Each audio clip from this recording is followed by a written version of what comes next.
I will eat off the floor. It has 0% on Rotten Tomatoes. All I wanted to do was meet Alexa Chung. Elle, I apologise for this. I can't believe you brought this up. Bloody Elle. Yeah.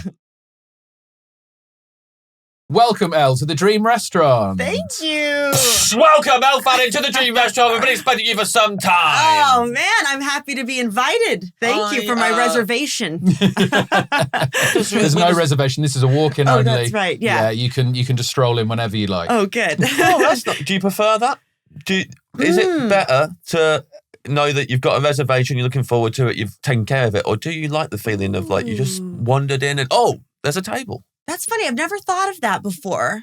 I kind of like knowing that that's the plan of like knowing where I'm going and like having the reservation. Yeah, I think I prefer that because then you don't know if you might not get the table. You have to wait. And Thank you. You know. And I completely agree with you. And then there are some restaurants too, and they're like, we don't take reservation. You're like, oh gosh. Then what are you? I know. You're supposed to be a restaurant. Like reservations are basic. Yeah, it's them wanting to be cool. That's like, It's wanting to be cool. I also understand that there's a big problem with people reserving tables and then cancelling, maybe. That's true. But this whole just you show up and queue for 2.5 hours and then you get this whatever it is. Yeah, no, I'm never gonna stand in like a long line to get something. It's demeaning. I know. I don't want to. When you see a long line, sometimes I'll see like a long line for a place that maybe I queued for once and it was disappointing.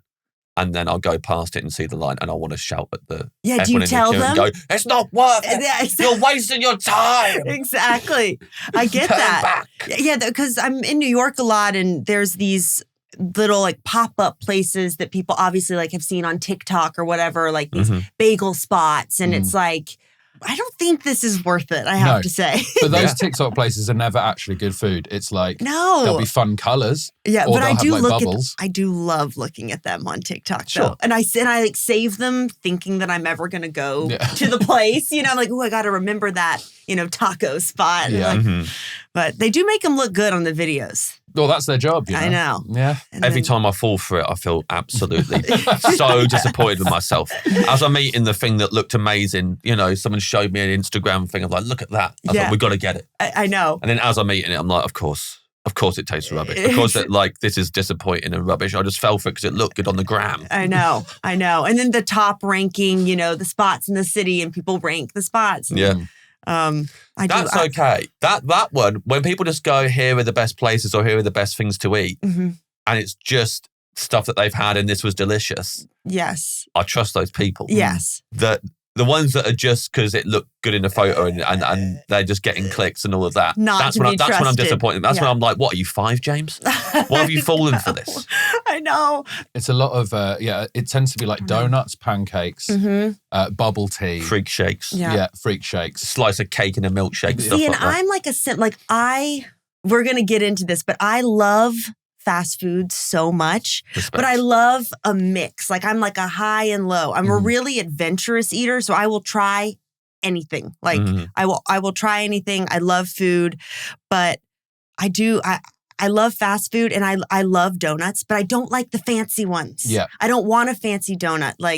I love Krispy Kremes. I love Dunkin' Donuts, like Boston Creams. Love those. I love like a hole-in-the-wall donut shop, like a classic donut shop, like Pink Box place. But like when it's those don't get me because I'm like, it just doesn't look good. I don't want bacon and Fruit Loops on my donut. And it's normally, the donut's always cakey and too thick anyway, You just want the pure sugar of like a Krispy Kreme. I could eat a whole dozen. Yeah. I've eaten on sets, or I would order donuts like a lot or at like night, like for dinner, I'm like, I think I'm just going to eat a box of Krispy Kremes tonight. And I'm a Postmates or like Deliveroo. I know that's here, like fiend. I love looking through and just ordering. All the different donut places. I also just do the looking through sometimes.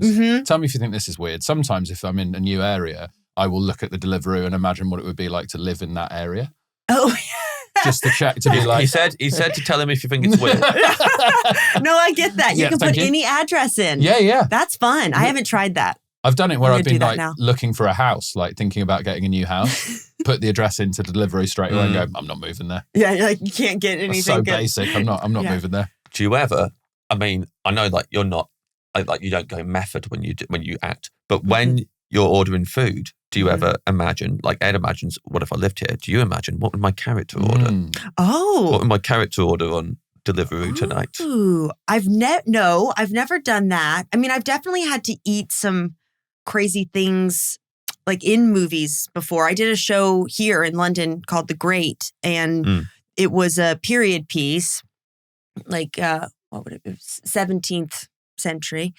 And on the menu, we're supposed to eat like chicken hearts and like, it was like this kind of period food, or back in the day.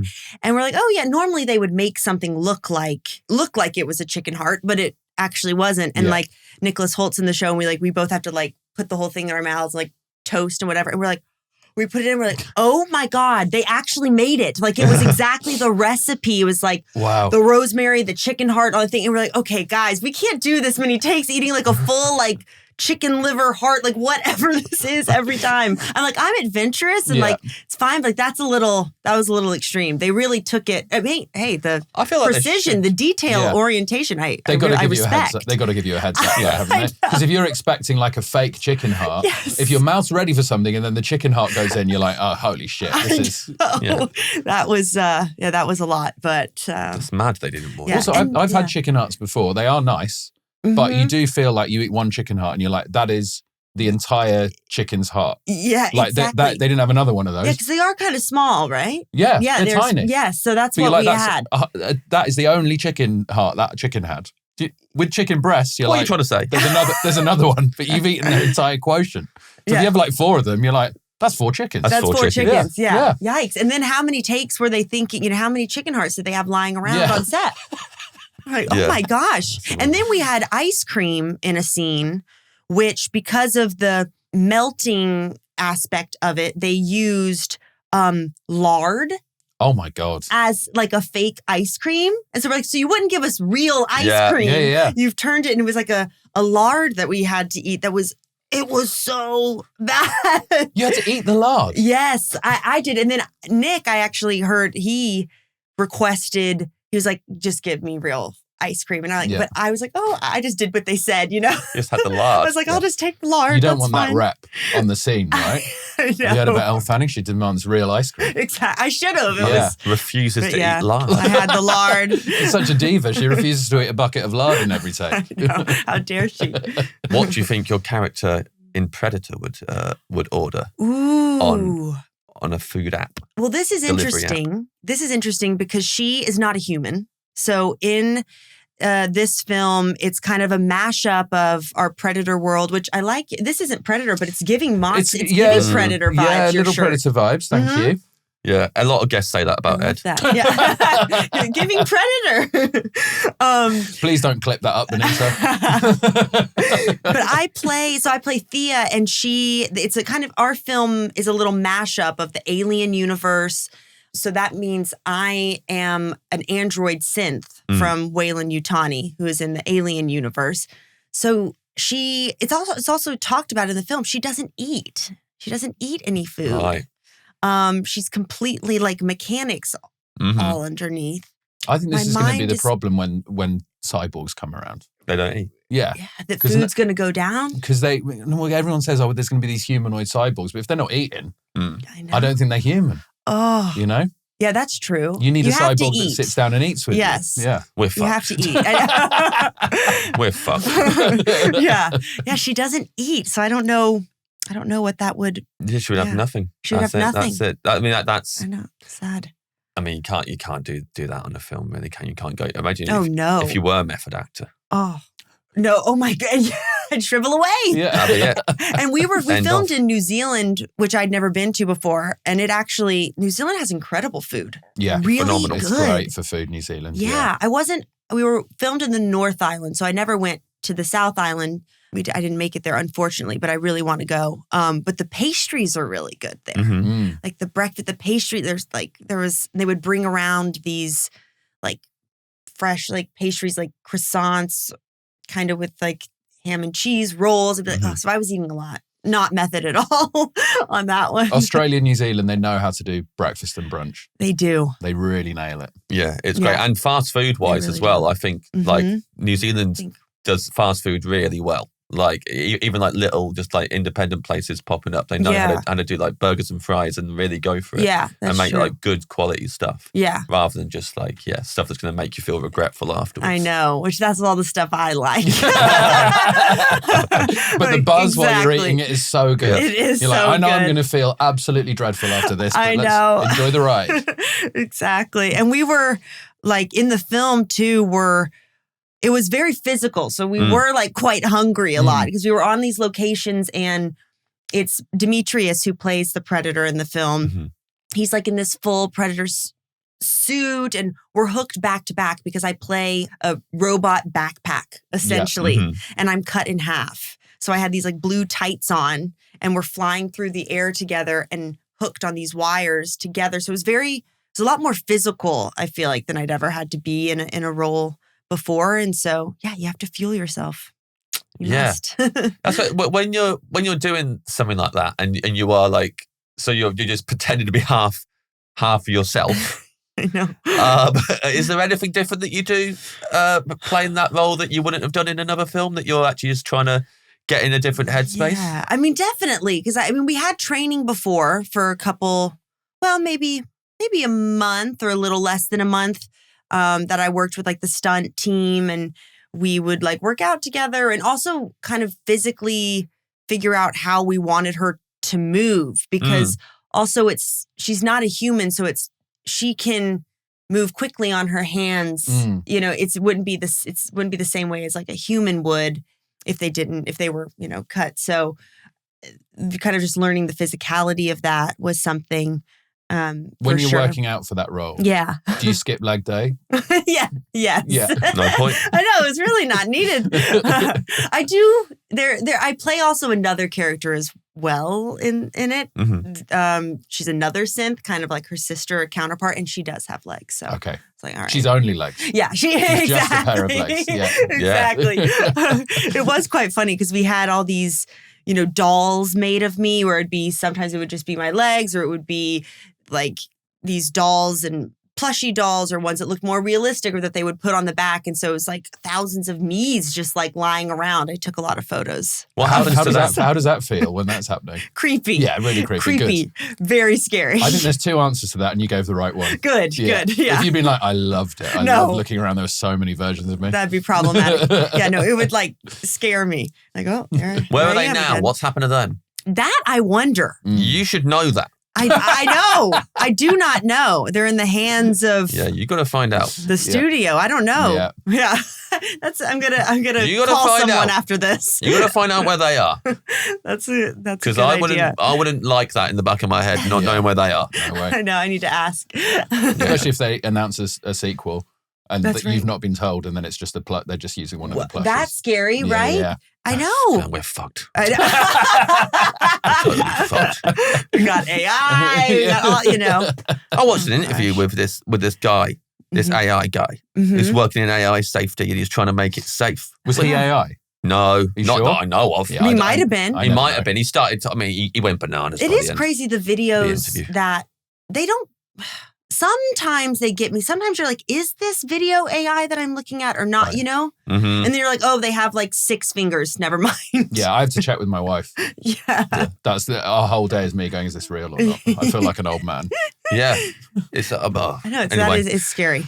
Let's talk about food. I know. Let's talk about our dream restaurant, though. Yeah. Maybe AI can create our dream restaurant. No. Probably you could project in this room the dream restaurant. Ben, look into it. Maybe it already has. Yeah. This guy on the interview was saying we live in a simulation at one point, and I know I'm aware of simulation theory, but I've never heard like someone talk about it in a serious way, so seriously before. And I was like, oh my God. Although he didn't convince me on that, to be honest. Yeah. Okay. It didn't really make sense. Well, you can't be convinced about simulation theory because the simulation would never let you be convinced about simulation theory.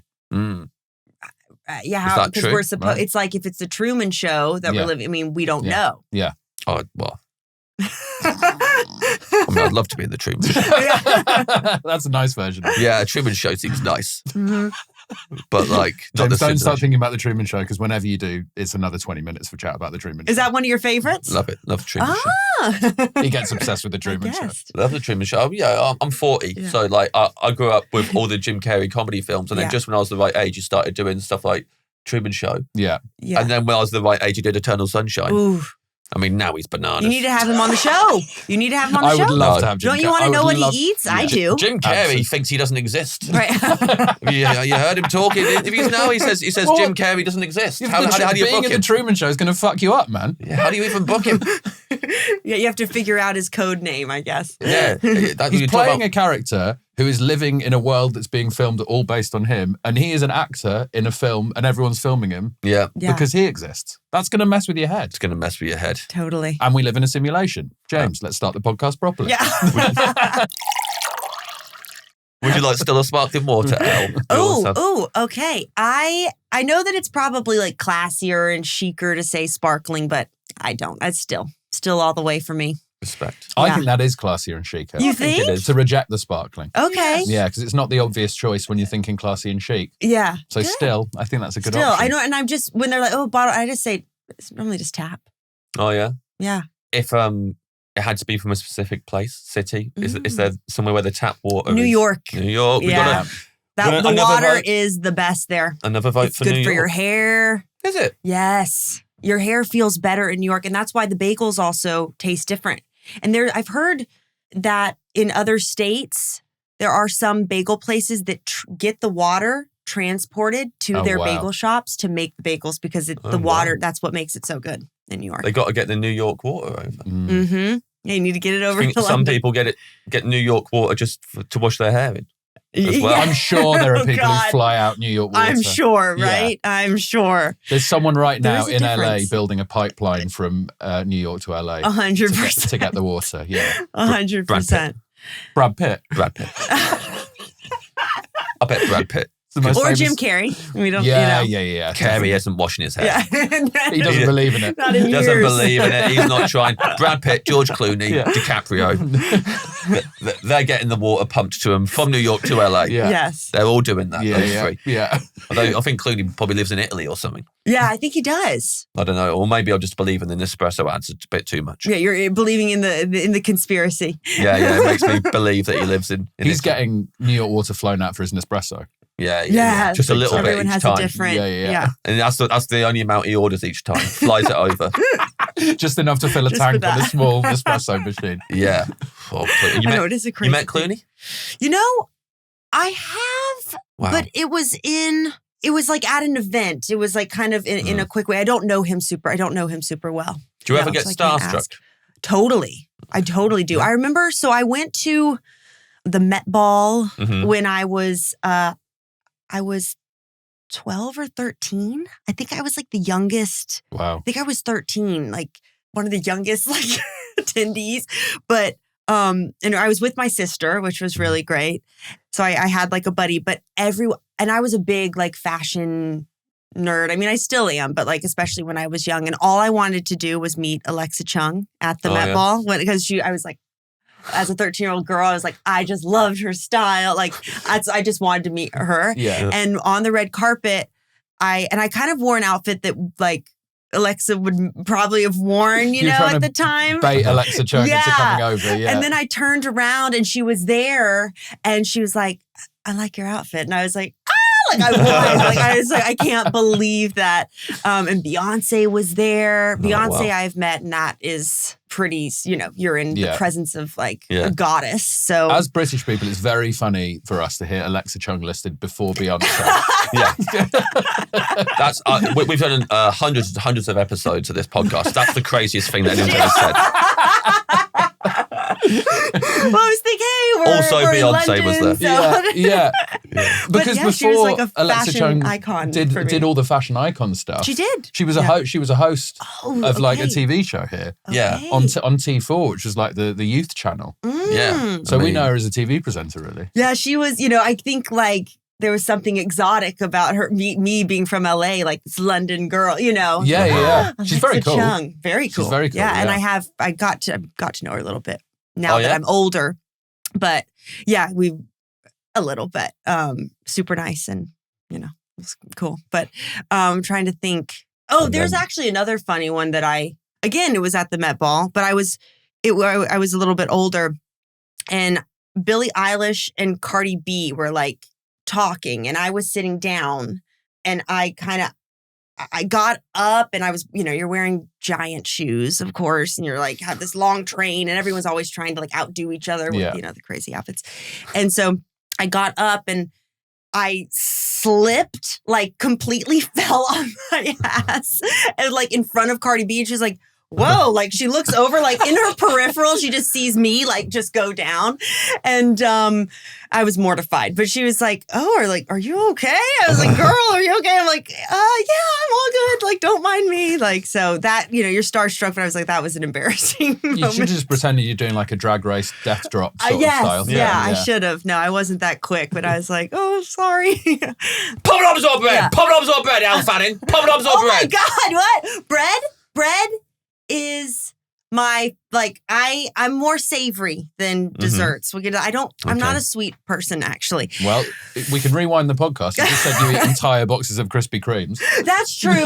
No, but I mean, I have an explanation for this. It's not like, I don't like restaurant desserts, like brownies or I'm not really a chocolate person, or like molten chocolate cake or like anything like that. I'm like, like I could take it or leave it. Yeah. But I love like, it's like bread and like creamy pastries, things like that. Love bread, love cheese. So I'm going with, this is going to be, I was thinking hard about it, but I don't know if you guys have ever had this, but have you ever been to a Red Lobster? No. But we're so aware of it as a cultural touchstone. Yes. Because we hear about it in so many films and TV shows. Yes. Yeah. Red Lobster. Where else is there? Chili's. Yeah, Chili's. Chuck E. Cheese. Yes. Wendy's. Yes. The kids' place, Chuck E. Cheese. Yeah. I mean, Red Lobster is a bit fancier. Olive Garden. A little fancier. I mean, it's more like a I guess Chili's, TGI Fridays. More like that than, it's not like a fast food place. Like it would be a place where like families would go and like sit, but it's like this chain. Yeah. But they have like the best bread ever. It's a biscuit, not a cookie biscuit, like a flaky biscuit, American biscuit, and they're called Cheddar Bay biscuits. And so I would like kind of a Cheddar Bay biscuit, but maybe a little bit more upscale than maybe the Red Lobster, like a little bit flakier, has to be warm. And I want whipped butter, cold whipped butter, and honey. So the cold whipped butter is going to melt on the biscuit. And you're like, cut it in half, a little honey, and like, that's what I want. So this is like, choice. Yeah. Your invention. They don't do this at Red Lobster, but you're saying like start with that Red Lobster biscuit. Yes. And make it. Yeah, and they have butter. You could ask for honey if you wanted it. You can't ask them to whip the butter though at Red Lobster. No, and I don't. I'm trying to remember. I don't think it's not whipped in the way that I'm like. Yeah, yes. I want really light, fluffy whip with salt. Like flaky salt on there. I love a salt and sweet. The salt, the honey. Yeah. Yeah. That does sound good. How cheesy is it, this biscuit? It's not crazy cheesy. It's just a little touch. Yeah. Nice. But there's like pieces of, it's baked with cheese in it. Yeah. And I love biscuits, but when I was here, y'all don't really have biscuits. No, it's not really a thing. Like you could probably find somewhere in London that does it, and it would be like, these are American biscuits. Yes. And it'd be a big thing. Because then it's like, they're like, oh, it's like a scone. It's like, it's not a scone. Yeah. No, it's something completely, it's different. They kind of look like that though. That's the closest thing that we can imagine them being like. Yes, they're just very buttery and flakier. But I also love like a Popeyes biscuit. Have you ever had Popeye? Y'all don't have Popeyes. We do. There's a few Popeyes now. Really? They've opened quite recently. Yeah. I wonder if they have biscuits there. That's what they opened a Popeyes in Shepherd's Bush this year, and I happened. Well, again, how long are you here? You got to go to Popeyes. I must. Yeah. I know, like the English Popeyes. I don't know what that's going to be like. They had a Louisiana brass band on opening day out the front. Just playing. Really? Yeah, because I was in Shepherd's Bush. It's new. It's like a Louisiana chain. I was like, oh, this is exciting. What's going on? And it was like, it's a fried chicken shop. Yeah. But like, I thought this was going to be like, there's a hot band in town, or a really cool busker. Like, what's this new restaurant that's opening up? You're like, I'm going to need a reservation for this one. It's just corporate America. Yeah. It's nothing to do with Popeye the Sailor Man, is it?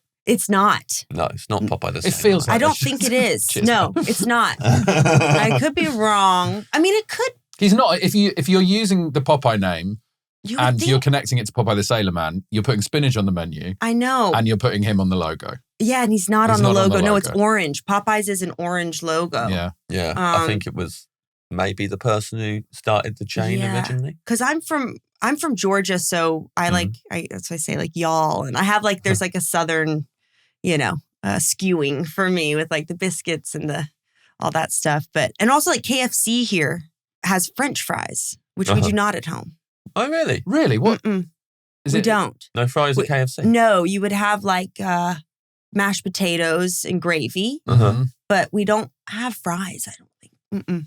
Was there somewhere local to you growing up that was like the best fried chicken? Because I do like, whenever going to the South of America, having like a good fried chicken, like local fried chicken place and trying to hit those spots. I don't have an exact place from back home because I moved out of there when I was young, but I would say it's like, so my grandmother, she's very Southern and she lived with us growing up, because I moved out to LA when I was like 3, but my grandmother would go with me on all my film sets when and my mom would go with my sister a lot of the time when we were working when we were little. And she's quite Southern and she lived with us and she still lives with my mom. And so it would be like her fried chicken, like all the stuff that she makes. Yeah.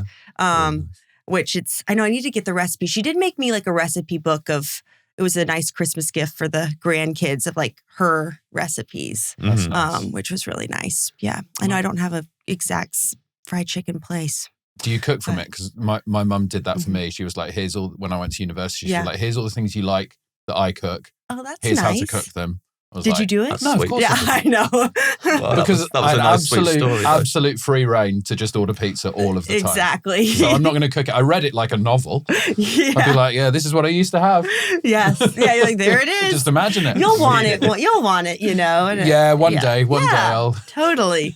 No, I haven't cooked from it either. But I also feel like, she's around. I'm like, she cooked from it because she's, you can cook from it. Exactly. It's nice to know what goes into how much work goes into it. Yes. But you're still cooking it for me. Yes. I do love to cook though. I do. I go in phases. Like there was a time where I was like, I would cook a lot and like, go to the market. And like, that's like, what am I going to get? And look up recipes and things. And then right now I'm in a phase of like strictly not cooking. Yeah. I just, it's like working out. I'm like, I'm either in or I'm out. Like there's no like consistency. It's like all or nothing for me with everything. I do the same thing. Do you, when you're in one phase, think about how much you want to be in the other phase, and then as soon as you get into it, you think about how much you want to stop doing the thing? Yes, definitely. Yeah. Yes, I know. It is.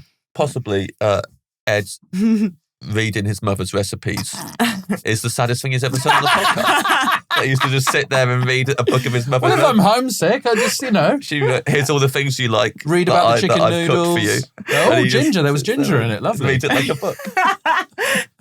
You weren't watching TV. You weren't reading books. No need. Let's read the recipe book. Just read a cut-out recipe from Good Housekeeping magazine. Yes. No, it'll come in handy. It's a sweet thing. Yeah, we'll get to that because one of her things is on my entrees. Well, let's start the menu proper then. Your dream starter. Okay. So, I'm also like, what restaurant is this place? Because it's we're gonna get eclectic here. Yeah. So we have Stillwater, right? We have the Cheddar Bay biscuits. Now for starter, it could be a couple of things because I'm trying to think of the mood of the restaurant, but then also I don't know if the mood really goes with any of the food, but I'm like, who cares? Yeah, it's my dream. It's your dream. It doesn't matter, right?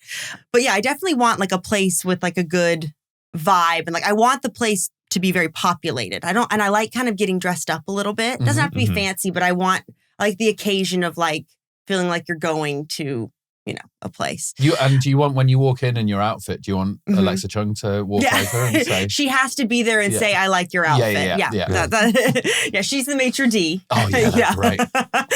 And so then for starter, which this is like not upscale, I'm going mozzarella sticks. Oh, great. Huge choice. Right? Yeah, with marinara sauce. But it has to be, again, like I love cheese, but like I want the panko crumbs. Also, this is the same thing I have with onion rings. where I'm like, it's a toss-up. I'm like, okay, I'm going to order onion rings, but I don't want like a beer battered. I don't want a smooth onion ring. I want the bumpy panko crumb crunchy one. Yeah. You know what I mean? Yeah. So I want the same with the mozzarella stick. And I would eat. I mean, I want it to be warm, and you want the cheese to be soft. But I also kind of like when it gets rubbery and like kind of cold. I know what you mean. I know what you mean. You shouldn't like it. It's because that's when they're the worst. Fine with it. I'm fine with it. Yeah. I don't care. I did this movie when I was like 9. It actually is the worst. It has 0% on Rotten Tomatoes. Yes, that must be a point of pride. Yeah, it is because it is the lowest ranked movie. It's like it's the Nutcracker in 3D. Don't watch. I mean, I haven't seen that. I was a child. I had nothing to do with it. Sure. None of it's on your shoulders. Yeah. We're not blaming you for this. But 0%. You know what we need in 3D? The Nutcracker. I know. Was this at the time Nathan Lane was in it? Wow. John Turturro was What a the Rat cast. King. Wow. I know. It's a pretty great cast. Yeah. I know, but it didn't work out. Was this at the time when 3D technology, they were like, everything's got to be in 3D? It was kind of that time. Yeah, well, also because like when Avatar came out, it's like... and all it meant was you go and watch the film, and then occasionally one of the characters would do this. Whoa. Yes, for no reason. Yeah. Like, woo. Like, okay. But there's a point to this because we filmed in Hungary, and it's called something. I can't pronounce it. It's in Hungarian, but there's a cheese dish. It's basically a giant triangle of a mozzarella stick. And I would eat that every day there. Like when I was 9, they would have it at the catering. Yeah. And I would eat it every day. I was like, I wanted that thing. It was a huge triangle of cheese. Yeah. And they used a specific cheese in Hungary. It wasn't mozzarella. Forget what it was, but I loved that. I love mozzarella sticks. We can throw one of them in. Yeah. Do you want the triangle? Sure, we can. The Nutcracker 3D? Yeah, let's throw that in. Why not? Yeah. We could do that and like maybe a clam chowder. Oh, hold on a second. Really good attempt to sneak we're that. getting eclectic. We almost fell for that. And everything is chucked in a whole other star. I know, and everything is extremely fattening on this menu. So, but it doesn't matter. Like we're living in a dream reality. Yeah. So. Yeah. I don't know. I was just thinking. I don't have clam chowder. I love it so much, and it's a good one is hard to come by, and it's not always on a menu. So like when there is one, I want it, and then I'm so disappointed when it's big potatoes, small clams. Hate that. Right, okay. I want big clams, and I don't want much potato in there. I want small potatoes. Well, kind of. I want to. I don't want to be chopped big chunks of potatoes in there because they're tricking you. Yeah. They're like, ooh, you think it's a clam, and it's like. That's a potato. I don't want that. I want the clam. Well, as an actor, I don't think you can get annoyed when things pretend to be things that they're not. Yeah. That's true. Okay. I think you have to just take... poor potato. You have to respect it. Respect that potato. Yeah. That it's potato's processed. doing its job. It's doing really well. It's pretending to be a clam. Yeah. No, I agree with you. I think if it's going to be called clam chowder, that's the headline. Yeah. I mean, potatoes are fine, but, with the oyster crackers. That's ananother thing we don't have much here. We don't see the oyster crackers. Do you have a lot of clam chowder here too? Not really. No, not really. I know. We're really going, oh well. I mean, I'm trying to decide if we're going to throw in the clam chowder because that's two starters, You don't have really. to. You don't have to. I like the thought of all the mozzarella sticks with the triangle from Nutcracker 3D. Perfect. On set, would you call it Nutcracker 3D or Nutcracker? I think it was called like the Nutcracker...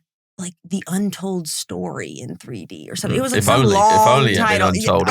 So was it a different story from the... No, but it was a weird take on it. Because the Nutcracker's told. It was. It is, yes. I don't know what they thought they were doing, reinventing the wheel. I know maybe they shouldn't have. But I like that I have the 0%. Yeah. 9 though. Whew. Yeah. Do you know what? Here's an observation. I think every time like I've met an actor who's been an actor since they were very, very young. They're the most well-balanced actors ever. Oh. They're just very, just normal people who are very easy to talk to. Do you find that as well? Because Nicholas Hoult always comes across like that. True. Has he been on here? No, we would love him to be on here. But is there something about just from day one, you're doing it and you're used to it and you kind of you're learning how to cope with it all? Is it not as...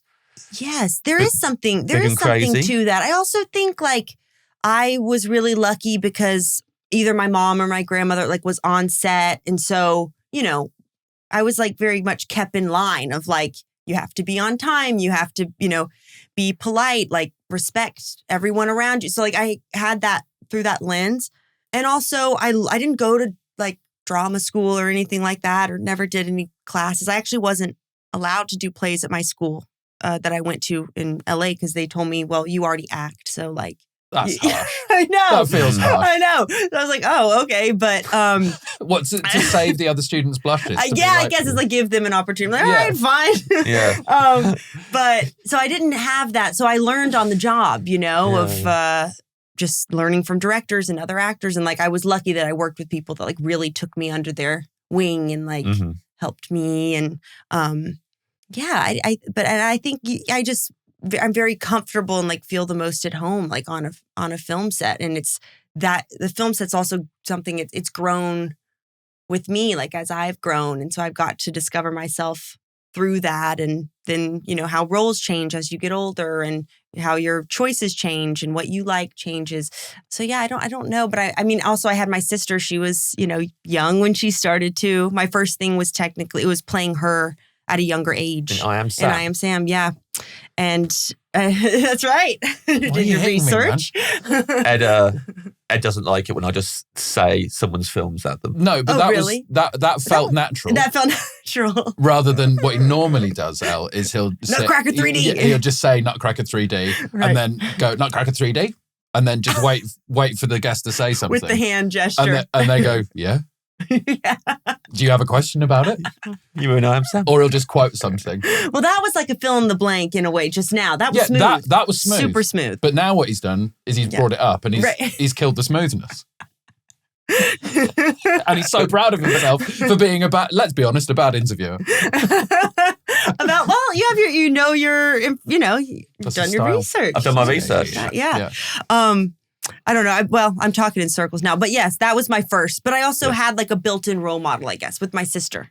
Because I, could look up to her. And so that was great for me. But I love that you kind of said that. Because normally people always ask the question of like child stars, like they're off the rails. But I'm also like, but there's also so many examples that I could say of ones that are, Scarlett Johansson, Natalie Portman, like Nick, like you said, there's examples of totally the opposite. Yeah, but people don't want to talk about They don't want to talk about it. It's not as juicy for them. They're not really thinking about what they think when they say that. I think it's just like an acquired opinion.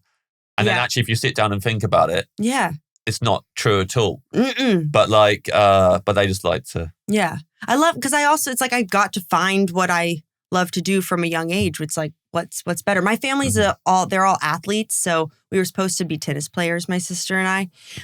But I think the like athletic, like discipline that's in my family, there is something to acting that I feel like is like it is very athletic. Like there is a discipline to it, or like the adrenaline that you get. It's like that feeling before a game. It's like there's a lot of the same. You have to nourish yourself. Like there's a lot of similarities in the way that I work. I feel like it does feel like and it's like a team sport, It feels like an athletic event. So clam chowder allowed? Huh? Clam chowder. He's not allowing it. Not allowing it. It was just a mention. It was just, it's a food show. I think we should allow the clam chowder. Yeah? Yeah, clam allowder. Come on.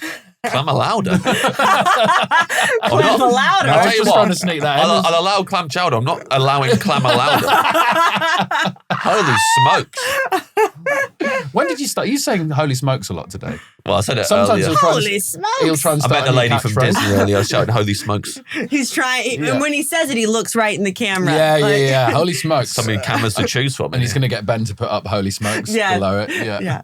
Smoke come out of your ears. Yeah. I've got to have new little catchphrases as it's going on.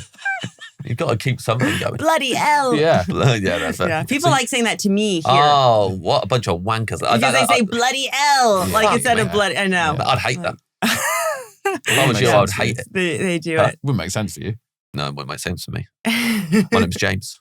Clam Allowder. Bloody Clam Allowder. New catchphrase. Okay. Well, I'll Allowder the chowder, but that's...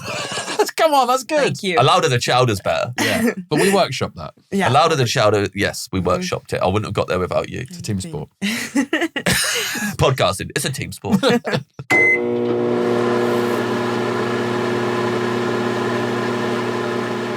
Yes, your main course. Okay, we're going to do something from my grandmother's recipe book. And it is something called chicken divan. I don't know if you've ever heard of it. No. If you look it up, it is something that it's kind of, I don't know if it's Southern. I'm assuming it is almost like a take on like a curry, but like a Southern curry. So when I describe it, you're going to think it sounds so gross. But it is made with cream of mushroom, like soup. Oh, the soup goes in. But like cream of mushroom in the can. Mayonnaise. Oh my God. Yeah. Didn't know. I'm pretty sure we can say this is Southern. This has never been said on this show, chicken divan. No. Never. No. And curry powder, like bought in the store. Just like, generic curry powder. Yeah, like yellow curry powder, I guess. I'm trying to think exactly, because I've actually never made it, but it is in that book. But it's a casserole. Yeah. So you boil chicken. You boil the chicken. Yes. This gets better and better with every sentence. It is one of my favorite. It's like so comfort for me. Yeah. I mean, because it just makes me think of home, because she would make it so much growing up, and she's still like, I'll be like, oh, you make chicken divan. So then like the curry, the mayonnaise, the cream of mushroom, like all that's like mixed together. That's put in a casserole dish with broccoli. Can't guess the next. One ingredient to the next. Can't predict it. We're going to top it off. So then the broccoli's in there. It's like layering. Then we're going to top it off with. Can we guess? Can we guess? Yeah. Both have a guess? Yeah, have a guess. Well, I mean, we've already got mayonnaise and cream of mushroom soup, but are we putting cheese on top of it? Yeah, we are. Oh, I wasn't going to go so obvious. What were you going to say? I was just going to say marshmallows. Yeah, exactly. Yeah. At this point, who knows? That could have been. As well. Jello. That could have been too. Yeah. No, you like yellow cheddar cheese. Yes. Yeah. Okay. Yeah.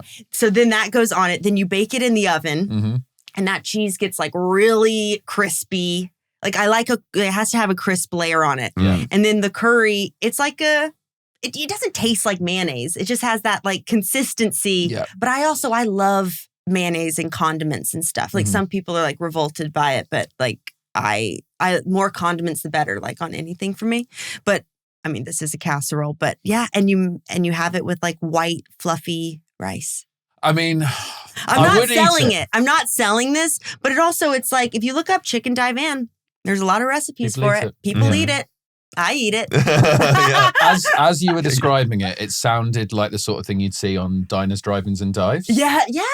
Don't you think? Like Guy Fieri would be going in there. It doesn't look bad when you see it. It's actually, it's colorful. Well, I can imagine it. It's colorful because you got the orange, you got the bright green of the, of the broccoli. And then the chicken is like a nice yellow. So it's not like sloppy looking. It like looks nice. I think the bit that upset me the most was boil the chicken, I think. Boil the chicken really upset me. Yeah. I think because I can imagine the soup. That's a quick way of doing something. You know, just put the soup in.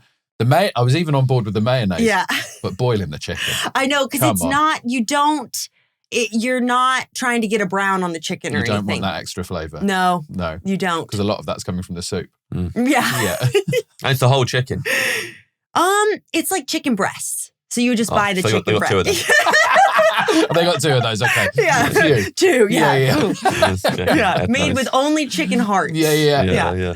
No, it's chicken breasts. Yeah, and you kind of, does she shred it up? I don't know. Well, it's not really shredded. It's kind of put in there. I know, I need to revisit. I haven't had it in a little bit, but then my sister the other day, because I'm here in London, she was in LA, and she said that Gaba, that's what I call my grandmother Gaba, she's like, she made chicken divan the other night. I'm like, oh, I wish I was there. I missed it.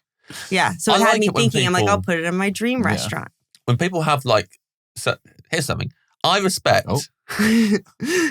We talked about this. I shouldn't say here's something. You can't flag what you're going to say with here's something, because now we're all expecting something. Yeah. But it is, you're going to say something, right? He'll say something, but he said that here's something as if this is going to be good stuff. Good, right. Yeah. I tend to use it when it's not good stuff.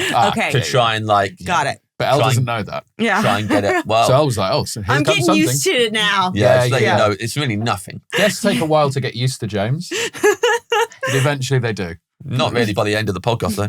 They're usually on the way home, they go, oh, I could probably do that podcast now. Yeah. Put up with that guy. Like, can we do it again? Yeah.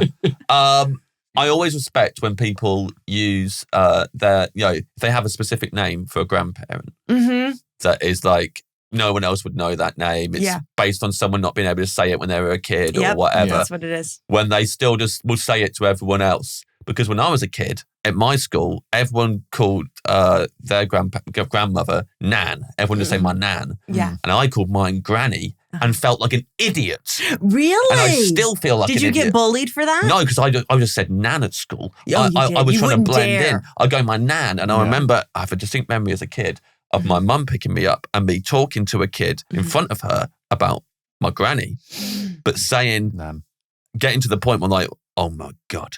Oh. I've got to say Nan now, and what if she sells me out? Right. What if she goes, what did you just say? Yeah, and then your mom just say Nan? is like, Nan. That's like, he calls her Granny. Yeah. Like a little baby.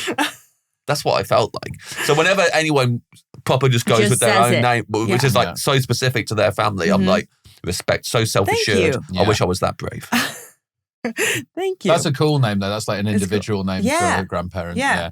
I was just grandma, grandpa, nanny, and granddad. Those are mine. Yeah? Yeah. That was it. Solid. Yeah. That's solid. Did they decide it or did you? Because like... I don't remember a moment where I decided it. Yeah. And that's like family-wide as well, those names.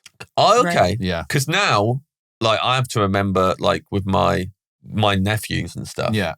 Different grandparents' names change. With like my parents are not known as the same thing to both sets of nephews. And I've got to remember that. And if I get them muddled up, I get corrected. Big time. Oh, wow. This is like childhood trauma for you, this, keeping the grandparents I don't know why we can't just cut it off after the parents. Yeah. Why do we have grandparents to confuse everything? Their first names. It should be. We should know our grandparents by their first names. Yeah. That'd be much easier. Because uncles and aunties, they're closer in age, and we just call them by their names, right? You wouldn't call your uncle uncle. No. But I'd call him uncle, like full name, Uncle Billy. But you wouldn't call Uncle Billy to his face, would you? Yeah. Hello, Uncle Billy. Used to when I was a little kid. Oh, what a loser. What a loser. Oh, Uncle Billy. Well, that's the one I should have been self-conscious about. Yeah. Oh my God. I was saying that to everyone. I'm going to go and see my Uncle Billy this week. Not Uncle Billy in the rhyme, is it? No, it's not. It's My Friend Billy. Yeah, it's My Friend Billy. Yeah. And Elle doesn't need to know that. What's the rhyme? It was like a schoolyard. Elle, I apologise for this. Schoolyard I can't believe he's brought this up. That we all learned, and I don't know how these things spread, because me and James went to school in completely different places in the UK. Okay. But we all know My Friend Billy had a 10-foot willy, etc. Elle, I'm sorry. Yeah. Elle, I'm just so sorry. I won't go. You didn't come here to hear that. I won't go through the whole rhyme, Elle, but it ends up being cut off with a rake by the girl next door. Oh my God! She thought it was a snake. In her defense, there you go. In her defense, she thought it was a snake. She thought it was a snake. But yeah, it's And that is your uncle. Yeah. I can't believe it. Everyone thinks that's my uncle now. Yeah. And everyone expects him to be sad, but he's like, it's still 2'4". Yeah. If anything, it's easier to manage. Yeah, exactly. Yeah. She did him a favor. Yeah. God. Oh, Elle, I'm so sorry.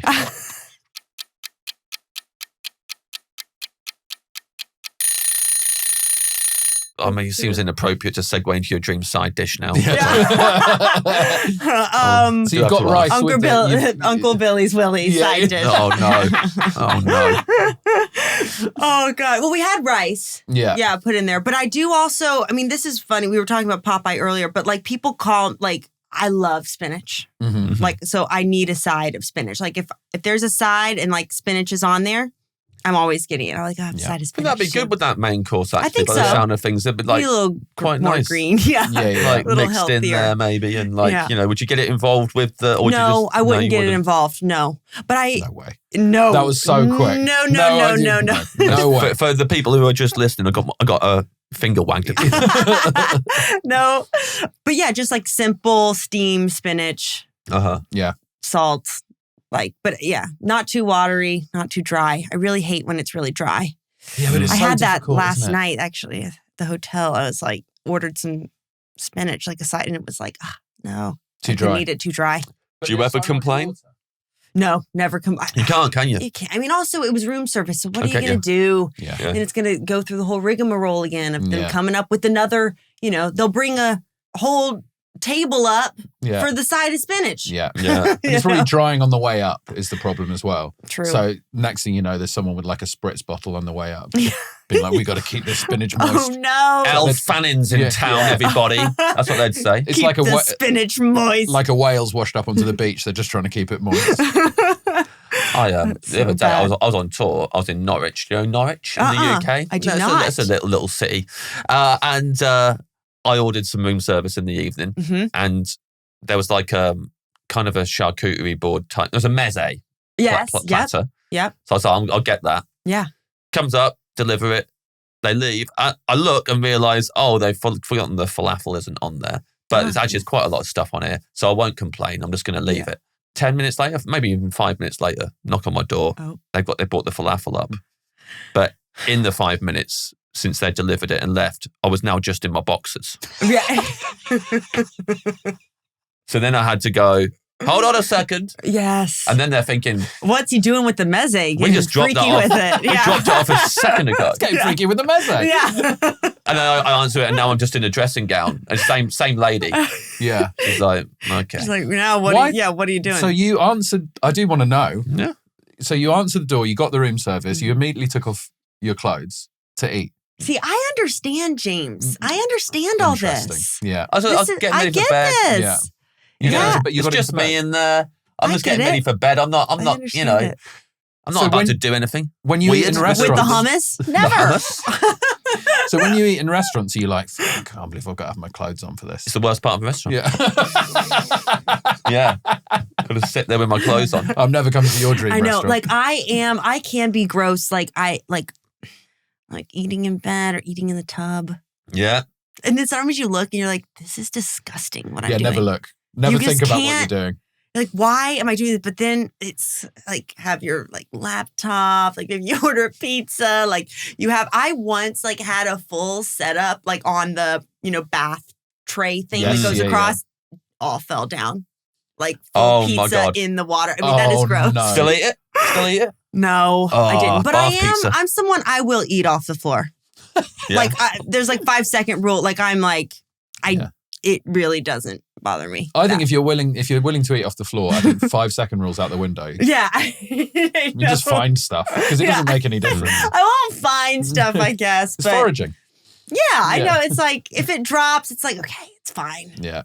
It keeps my immunity up. When the pizza fell in the bath, are you then having to run a whole new bath? Because obviously then you're basically sat in pizza. Yes. Yeah. Yeah. Then 100%. And order another pizza. Yeah. Yeah. Would you ever do pizza in the shower? No, but I have. Just heard someone laugh outside. It's always good to get a laugh outside. Just want to do a shout out to the outside crew.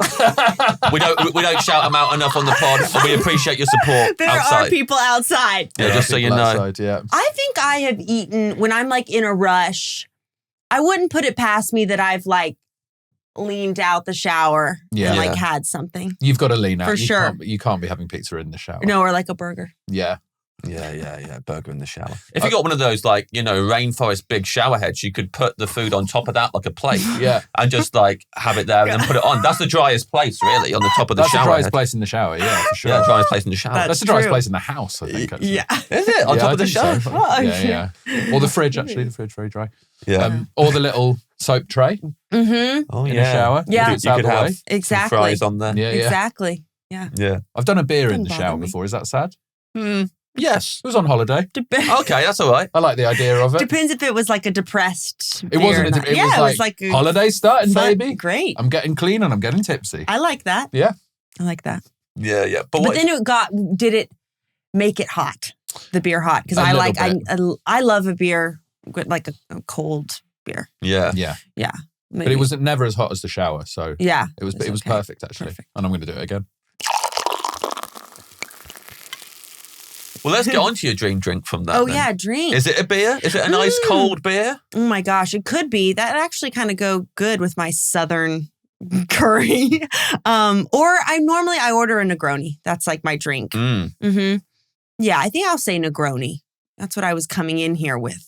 I'm dreaming of like a Modelo. When did you get into Negronis? Because I consider Negronis to be a very grown-up taste. Really? Yeah. I remember when I was like Hang on, I like Negronis now. Yes. Yeah, I know what you mean. I saw a Negroni fridge magnet the other day. It was a picture of a Negroni and it said, I didn't like you at first either. Oh, really? Sassy. Oh, I didn't know that this was the lore. Well, neither did I. Apparently the takes I bring to this podcast are already on fucking fridge magnets. Right.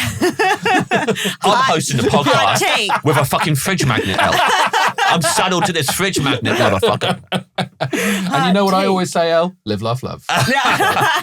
Yes. That's mine. Shit happens. Yeah. I think, so Aperol Spritz, you know, that's like sweet. So it's like the grown-up Aperol Spritz in a way. It's like much more bitter. But it was here in London, I would say, because the showrunner, again, of the show I did, because I did that show for like 3 years. And I think I started when I was like 20 and then till 25. Like that's how long with like the pilot and the whole thing. So it was a lot of like formative years of my life. And the showrunner, Tony McNamara, he wrote The Favorite. He wrote Poor Things, and he wrote our show as well. He's a genius, and he's a huge foodie beyond. And he drank a lot of Negronis. So I was like, oh, like I like that. I'm going to order Negroni. Like we would all go out to dinner a lot, and he would get a Negroni and so I wouldn't. So then I just started to really like the taste. And I like that it's bitter. Like now when I drink like an Aperol Spritz, it's just too, I'm not someone that normally says, ooh, it's too sweet. But like when I want to drink, I want it to taste like alcohol. Yeah. Do you know what I mean? Yeah. You're having a drink. Yeah. And I've heard that a Negroni, because all 3 parts are alcohol, that like that's the sure bet at the bar. Like if you don't want a watered down drink, like any bar in the world, get a Negroni because it's not, they can't water it down. It's not like a tequila soda or like, they're not shaking it around. They can't because it's not, there's nothing else in it. Unless they put a massive ice cube in it. True, which I do like that. Huge You like that? Yeah, I do. That winds me up. Really? Why? Because it like hits your nose? Yeah. Yeah. There's nothing good about it. It hits your nose. Yeah. And it takes up all the real estate in the glass. And you're like, how much drink is really in here? Yeah, but I think this is a difference between... It's not like a Yorkshire pudding because you can put like stuff in a Yorkshire pudding. Americans and Brits, there is an ice difference. Oh, there's a big ice difference. Yeah, because I love a lot of ice. Like I don't care about, I'm not getting enough drink. I want my soda or like Coke. I want it like crisp. I want tons of ice. Like I'm okay with it. But that's I'll just get another one. You're getting free refills. So True. We don't at my get fast that. food joints. Yeah. we don't get that. So if we order a Diet Coke or something, we have to pay for another one, so we don't want any ice in there. I'll say no ice. But that's the experience of drinking a Diet Coke. Don't you think it's better when it's really cold and has the ice? I'm not in it for pleasure. I'm in it for value. For value. Yeah. That's our life. Yeah, that's your life. Yeah. Do you think, did Tony Mac know that you were copying his drink? Or were you keeping it on the low? Were you acting like you always drink Negronis and this is what you've always done? Yeah. Or were you saying, oh, Tony, what's that? I like the sound of it. Maybe I'm going to get one as well. Yeah, he probably knew. He probably knew that I wasn't acting cool. Because again, I was still kind of young. I mean, because obviously you could drink earlier here, but I had turned 21 like on the show. So I was still like, when you're at like parties and things, when you're not drinking Negronis, Yeah, so yeah. I was open to that of like, I'll try this because you're trying it. So pair well with a chicken heart and Negroni? Honestly, probably. Yeah, probably. But I always think of that. What's that restaurant here that y'all have, like St. John's? Oh yeah. Yeah, that's right. He loves that. Yeah. I like it too a lot, but that. I like had sweetbreads for the first time. They'll do everything. And I try it all. I mean, it's nose to tail, so they're literally like everything goes on. I know, there. and it doesn't bother me. I know people are really, can be really grossed out by it, but I'm like, I'll try it. That's great. They do good Negronis. Yeah, it's better, and it's better for if you're gonna, as you say, kill an animal. It's only got one of everything. Yeah. Or two of everything. You've got to use all of it. It's been more respectful, isn't it? Exactly. Yeah, I think so. Yeah. We say that, but then less wasteful. Yeah, it's less wasteful. That's why you feel more respectful. Okay. Also, you're not using everything. There's some bits I'd be like, come on, guys, throw that away. Exactly. Not me. No. Not Uncle Billy. All of it, yeah. If it's 10 foot, I'll eat it all.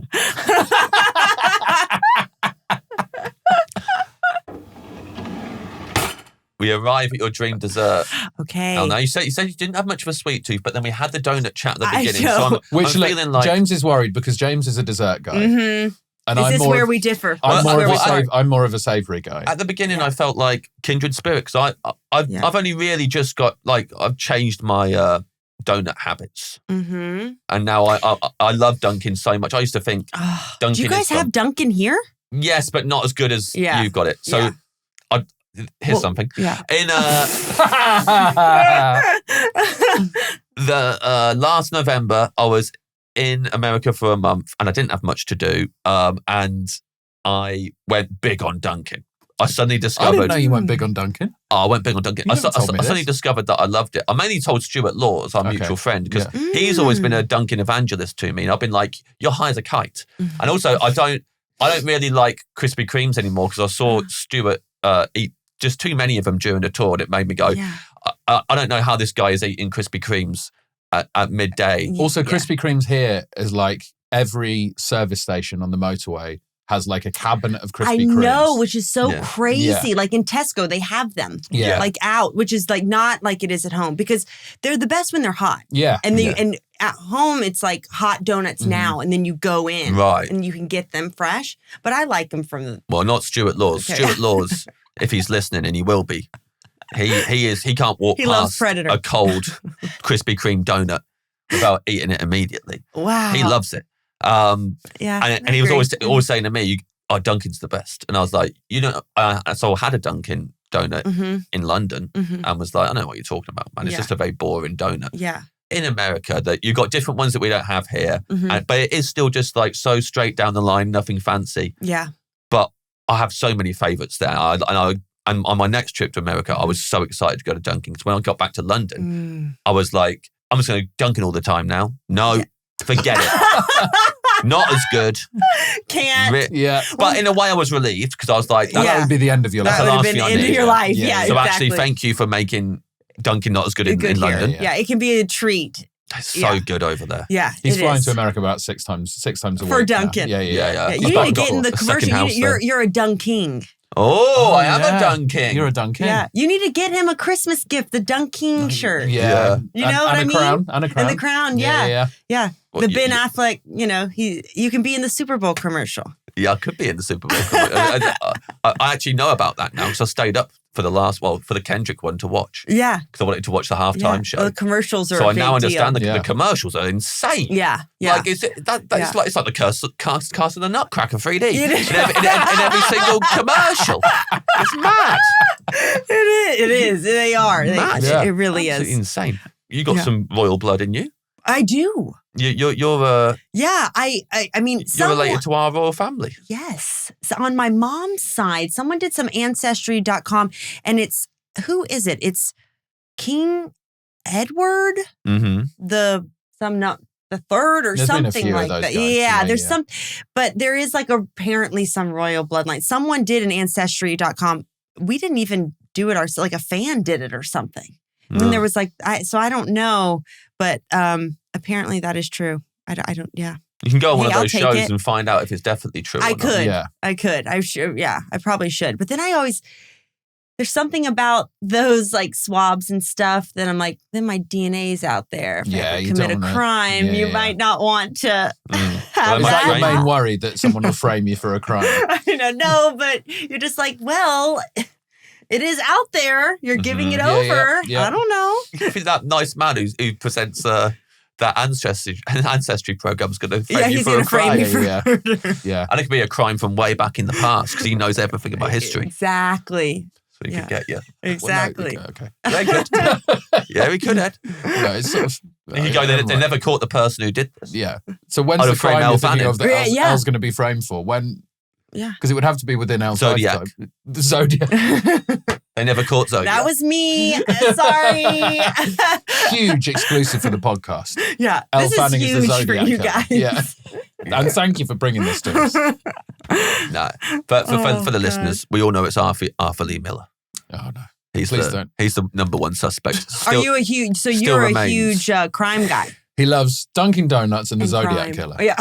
I do. Just those two. The Zodiac. I'm not a crime guy, but Zodiac is. Okay, so Dunkin' Donuts, though. See, I'm just going to explain myself on the dessert front because I don't feel that donuts are a dessert in what I think like. You know what I mean? Like donuts, they're not going to be on the menu at a restaurant for like a dessert. They could be maybe a cinnamon donut or like a churro. I love a churro. But there's certain, like, I call it like restaurant desserts. I'm just like not interested. I know exactly what you mean. Do you know what I mean? Like the brownie and the molten thing and tiramisu. It's like, I like it. Creme brulee. I like it fine, but it's not, I could take it or leave it. It's not, it doesn't call me like, ooh, I really want that. Like a donut is, I know. Nervous. I'm so sorry. I had donuts as a dessert recently. Does that change it? I was in Bristol at a place called Other. Okay. And they used to have another restaurant that Ed had gone to. They ran a restaurant called Casimir in Bristol. And their donuts, they have sourdough donuts that are toasted that are, I think they used to be in lamb fat. Yeah. And then, but it's got like vanilla sugar on it and salt, definitely. I don't know. There's like savoury fat on the outside as well. So I'm sure it's one of the best desserts I've ever had. It was mind-blowing. I would like that. I would like that. Yes. But that's not what. But you're not. Well, I'm trying to delay the inevitable of what I'm going to say. You're going to like what I'm going to say. I think. Well, you're going to think one is really weird, and I'm having two. Okay. You can't stop me. I won't stop you. But one is like ice cream. So. Okay. Yeah. We're good. But we'll start with one that I think you might like. There's this place called Lady M in New York. Yes. And they make they're called meal crepe. Yeah. Cakes, like 20 layers of cakes with the cream. It's like pillowy soft, and they have all different flavors, and they're like really pretty. And I like the strawberry one. I love strawberries. So that it's pretty exceptional. Like, I think that's the first thing you'd eat at my restaurant. Crepe cake. Yeah. Crepe cake is what they're called in America. I'm saying crepe cake because that's what we'd say here, but it does sound like I'm saying crap cake. So I don't know if I'm really helping anyone there. Yeah, crap cake. But no one's chosen that yet. Relatively a new thing? Is it a relatively new thing? Or has it been going for ages and only just I think recently? it's one of those things that has obviously been around for ages, but someone has gone, let's make this trendy now. Like let's get it out there on the Exactly. On the I know that at Lady M in New York, they kind of are like the iconic place for doing it. So maybe they've been doing it for a long time, and then some TikToker put it on. You know what I mean? Because they do look incredible. Yeah. And it was the first time I had one.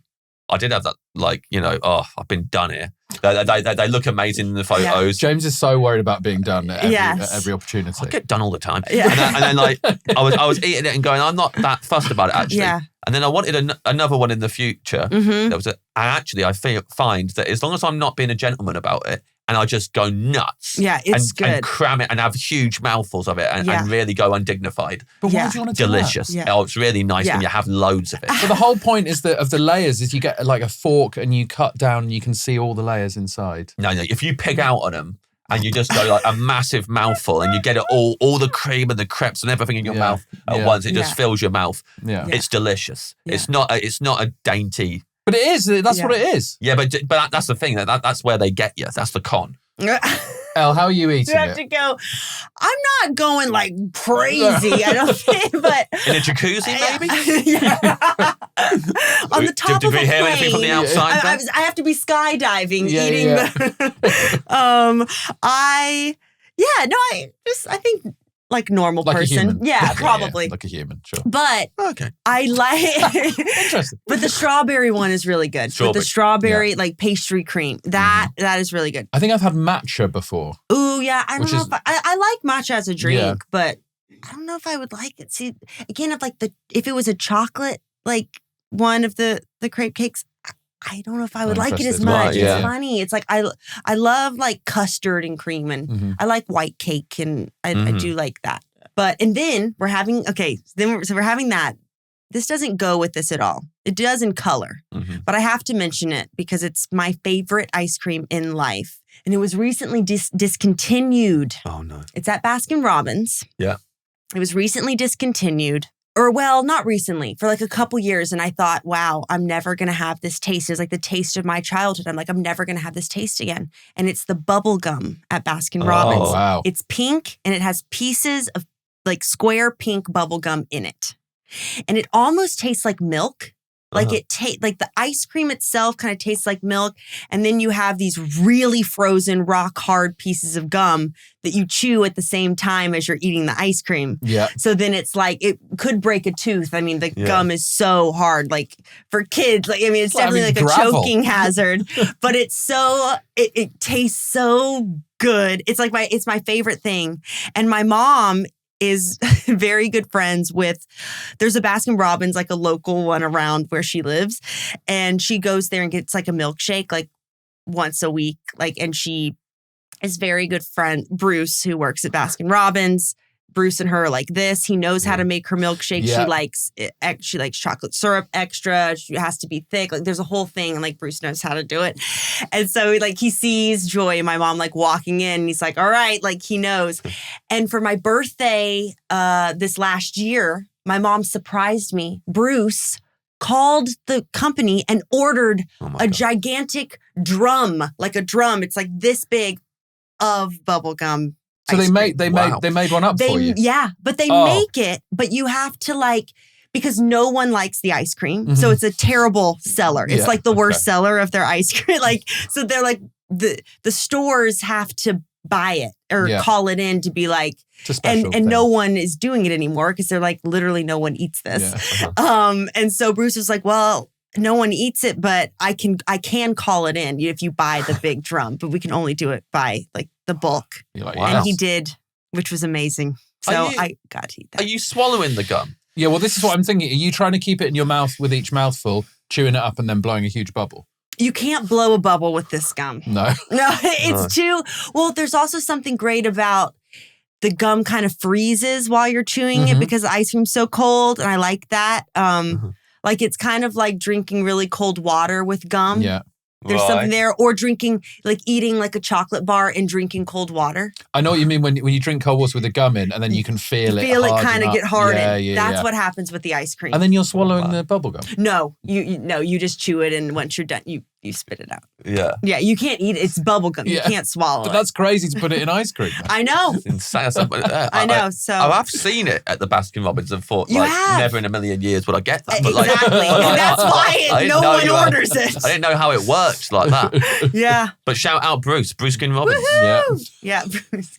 You're going to call him Bruce Robbins from now on? Yeah, I think you have to. Yes. He's going to be called Bruce Robbins. Oh my God, what is this? Oh, my menu. I'm going to read you your menu. Yeah, this is your menu now. The most disgusting menu. Right here. Oh no. Not to me. No, trust us. Yeah, this is a nice menu compared to so many that we've had. You would like still New York tap water. You would like the Red Lobster Cheddar Bay biscuits, but like upgraded with cold whipped butter and honey. You would like the panko crumb mozzarella sticks with marinara sauce, Hungarian cheese triangle chucked in there, and we did Allowder the chowder. We allowed the chowder. Yeah, that's right. Yeah. Main course, the chicken divan. Yes. Made by your grandmother. How are you spelling divan? It's Divan, I think. Lovely. Yeah. Side dish, steamed spinach with salt, not too watery, not too dry.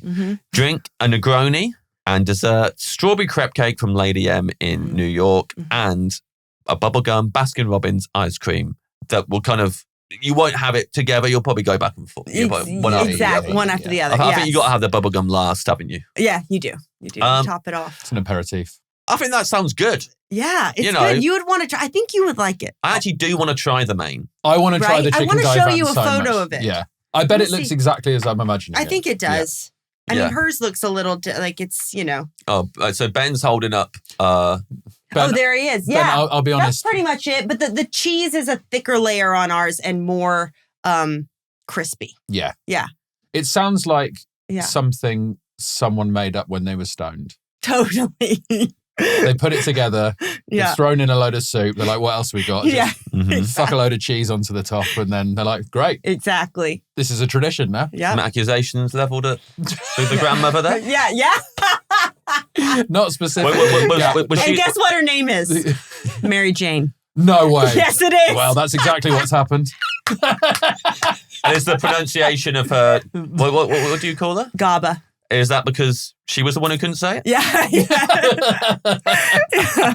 High as a kite. Mary Jane. Yeah. Elle, thank you so much for coming to the Dream Restaurant. Thank you. Thank you, Elle. I loved it. Thank you, guys. This was so much fun.